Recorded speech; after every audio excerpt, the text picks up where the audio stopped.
Hi, we took a break from this book yesterday, but we are reading From Hand to Mouth by James Cross Giblin, and we're on chapter 3. Don't put your whole hand in the pot. Mists are gathering around the high stone walls of the Duke's castle in northern France on a chilly November evening. Inside, servants light torches in the castle's great hall, signaling that the evening meal is about to begin. A long board has been laid on trestles in the middle of the room and covered with tablecloths. Of one side of the board, the cloth goes all the way to the stone floor to prevent the Duke's dogs from crawling under the table in search of scraps. On the other side is a single long bench for all the diners to sit on. The year is AD 1200, and neither permanent dining tables nor individual chairs are common yet, even in the homes of the wealthy. Against the wall is a smaller serving table crowded with jugs of wine, joints of meat, and steaming bowls of soup and stew. At one end of this table sits a bronze container of water, along with the matching basin and towel. The container is called an aquamanile, which means it is used for washing of hands. Aquamaniles were often made in playful forms like this one, which shows a dragon swallowing a man. Look at this. I'm also thinking about that word, and aqua meaning water, and manile must mean hands. The curve of the dragon's tail makes a handle, and the water flows out from a hole beneath the man's head. I want to show you one more time, just in case you didn't catch that. Look carefully to find the man and where the water comes out below his head. As the diners enter the hall, they first stop by the side table to wash their hands at the aquamanile. The washing is done in public so that everyone will know his neighbor's fingers are clean when they reach into a bowl for food. There are no place settings of utensils to greet the diners when they sit down at the table, nor any napkins. There aren't even any plates. The only things on the table at the start of the meal are bowls for soup, one for each 2 guests, and spoons to eat it with. Instead of plates, the diners are handed thick, square slices of 4-day-old bread. These are called trenchers. When the servants pass by with platters of meat and other dishes, the diners help themselves with their bare hands and put the portions they have taken on their trenchers. At the end of the meal, the gravy-soaked trenchers will be collected and given to poor families on the Duke's estate. The diners keep a finger or 2 extended while eating so that they'll be free of grease and available for the next course.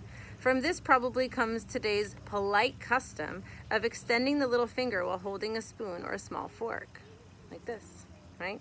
Sometimes, rather than use his fingers, a diner will open a leather case he has brought with him and take out his knife. It has a sharp point, like most knives of the time, and with it he can spear pieces of meat and fish from the serving plates. Not a single person along the table eats with a fork. That utensil isn't yet known in Western Europe. Although a dinner scene like the one just described may seem strange and messy to us today, it was considered perfectly normal in the Middle Ages. Utensils that we take for granted, such as knives and spoons, were much rarer and more expensive then. A servant cuts trenchers of bread in this banquet scene, woodcut by German artist M. Wagemuth, 1491, courtesy of the Metropolitan Museum of Art.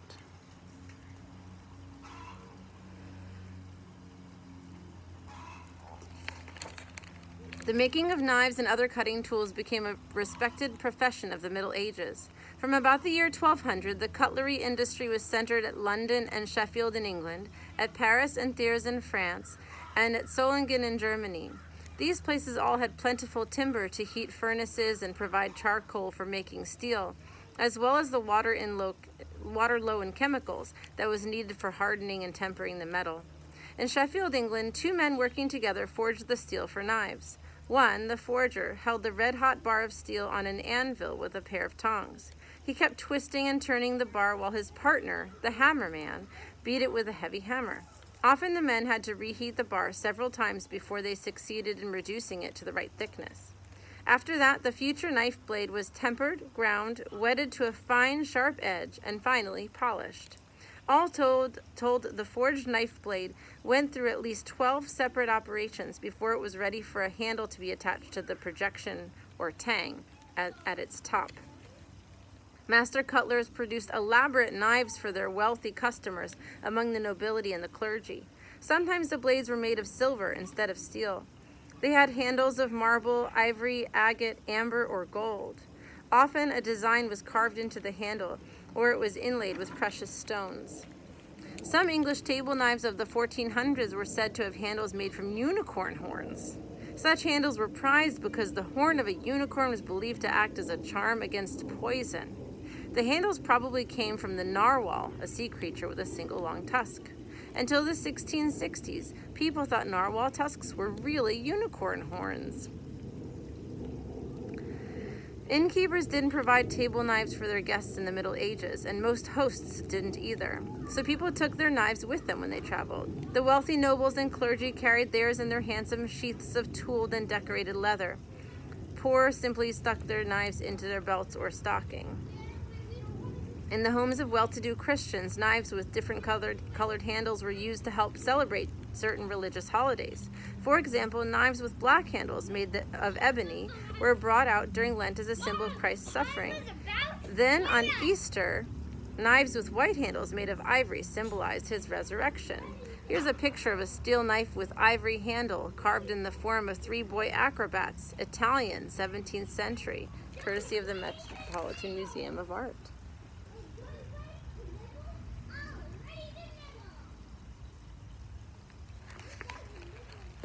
Because knives in the Middle Ages had sharp points and could be used as weapons as well as utensils, firm rules developed about the way they were handled during meals.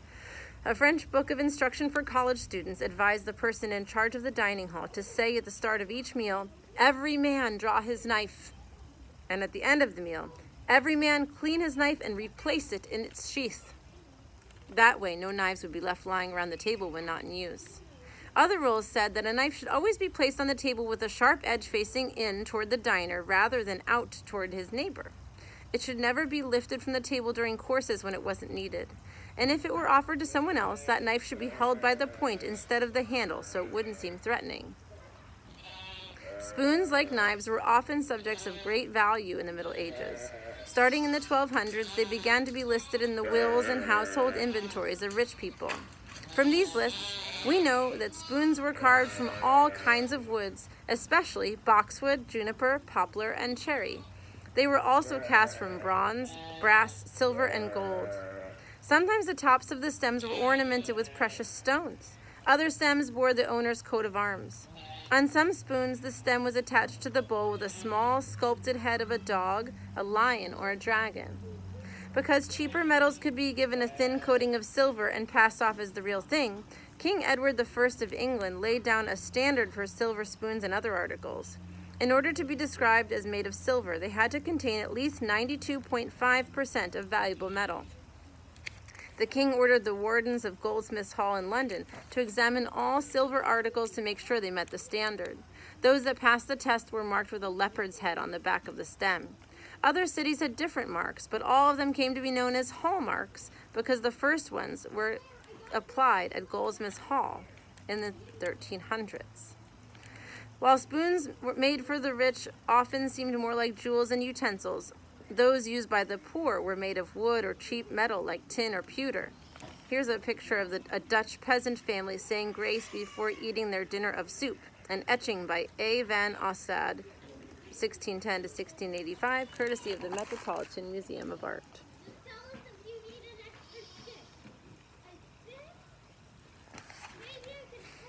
Traveling tinsmiths often molded the crude metal spoons as the children of a peasant family stood by watching.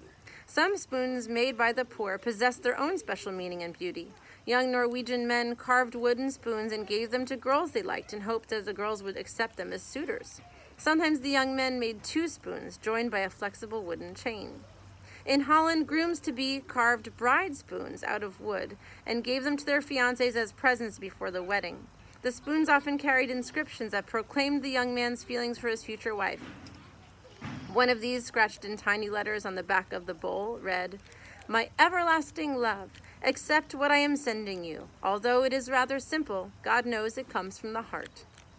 Metal spoons were now being made by forging as well as casting. In this method, a short metal bar was shaped into a spoon by repeated hammering. An ornament on the stem could be produced by pounding the metal into a die pattern. Sometimes a decorative figure was sculpted separately and soldered onto the end of the stem. This was how the unusual apostle spoons were made. Apostle spoons came in sets of 13 and featured miniature figures of the 12 apostles sent out by Jesus Christ to teach the gospel. The 13th spoon bore the figure of Jesus himself, larger and more beautifully designed than the others. Here's a picture of a silver apostle spoon with the figure of St. Jude on the stem. English, London, 1592, courtesy of the Metropolitan Museum of Art. Apostle spoons first appeared in the 1400s when the Christians of Europe were deeply religious and images of Christ, his apostles, and the saints of the Roman Catholic Church could be seen everywhere. It was a time when Christian families said special household prayers before and after every meal and believed that the apostles had the power to influence their lives. The spoons were found in all parts of Europe, including France, Germany, Italy, the Low Countries, and Britain. Some were made of silver and were available only in complete sets. Others were made of cheaper metals, such as pewter, and were sold individually. Families handed down their treasured apostle spoons from generation to generation, and people often gave an apostle spoon to the newborn baby as a birth present. These spoons were engraved with the child's name and the date and place of birth. Changes in fashion sometimes dictated this design of spoons. In the late 1500s, both men and women started to wear big, stiff lace collars called ruffs. Before then, most spoons of the Middle Ages had fairly short stems. Now the stems had to be made longer so that people could get the food safely past the ruffs and into their mouths. At the same time, large soup spoons came into wider use because people wearing ruffs couldn't risk lifting their bowls and drinking the soup. The way people used to use their eating utensils was affected by other changes that took place in the 1500s. Western Europe was moving away from the narrow outlook of the Middle Ages and toward the period of creativity, exploration, and discovery known as the Renaissance. Here's a portrait of a Dutch woman wearing a ruff by Jan Anantjes van Ravestein, 1570 to 1657, courtesy of the Metropolitan Museum of Art. Cities grew in size and importance and were populated by a new middle class of craftsmen and merchants. These people began to feel ashamed of things they had done openly before. Urination and defecation came to be regarded as private activities. Good thing. Most men and women started to carry handkerchiefs for blowing their nose.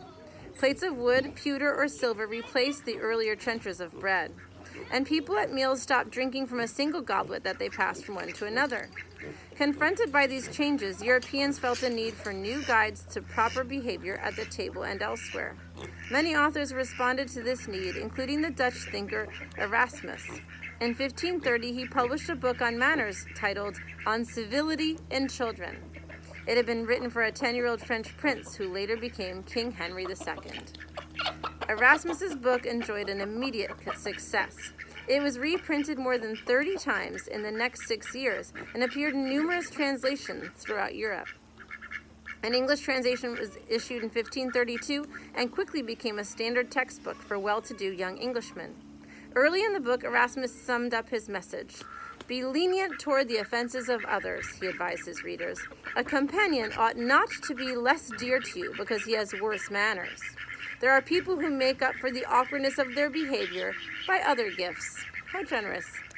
He continued, if one of your comrades unknowingly gives offense, tell him so alone and say it kindly. That is civility. I like this guy. Erasmus went on to list specific rules for proper conduct while eating. These may seem obvious to us today, but many were new to Erasmus's readers. Here are a few examples.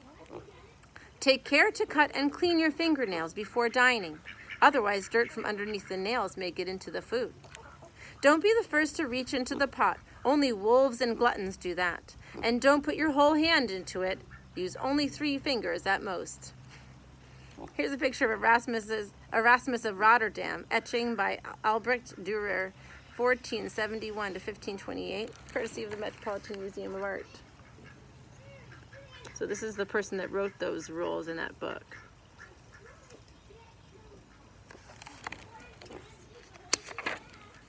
Oh, here's some more. Take the first piece of meat or fish that you touch and don't poke around in the pot for a bigger one. Don't pick your nose while eating and then reach for more food. Don't throw bones you have chewed back in the pot. Put them on the table or toss them on the floor. Don't clean your teeth with your knife. If your fingers become greasy, it is not polite to lick them or wipe them on your coat. Bring a cloth along for this purpose if your host does not provide one, or else wipe them on the tablecloth. As more and more people adopted Erasmus's rules, table manners in Europe became more refined, but they still seemed crude to those who lived on the other side of the world in China and Japan. What barbarians, a Chinese writer said when he saw some visiting Europeans using knives. They eat with swords! Over the centuries, the Chinese and Japanese had developed a very different way of cooking and eating. It was based almost entirely on the use of two long, thin pieces of wood called chopsticks. And that is a story for another day.